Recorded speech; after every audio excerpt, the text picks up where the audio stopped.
అందరికి నమస్తే. సంక్రాంతి సీజన్ మొదలైంది కదా, కైట్స్ ఫ్లై చేయడం స్టార్ట్ చేశారా? పండగంటే సంతోషం, కానీ మన సంతోషం వేరొకరి ప్రాణాలు తీసేలా ఉండకూడదు. ఇదంతా దేనికి? Yes, Chinese manja, Chinese nylon and synthetic fibre coated with glass powder. అంటే దీంట్లో గాజు పొడి వాడతారు. చూడండి, ఇది ఒకసారి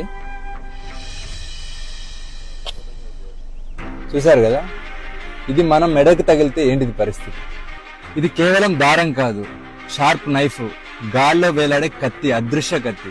2-వీలర్ రైడర్స్ కి, యానిమల్స్ కి, బర్డ్స్ కి ఈ చైనా మాంజా తగిలి డీప్ కట్స్ జరిగి, హెవీ బ్లీడింగ్ జరిగి ప్రాణాలు పోతున్నాయి. వీటి వల్ల చాలా మంది జీవితాలు నాశనం అవుతున్నాయి. ఒక్క చిన్న సరదా ఎన్నో కుటుంబాల్లో తీరని శోకాన్ని మిగులుస్తుంది.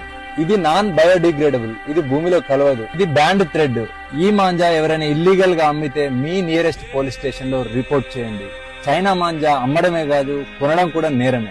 చైనా మాంజా ప్లేస్ లో ఈ కాటన్ మాంజా వాడదాం.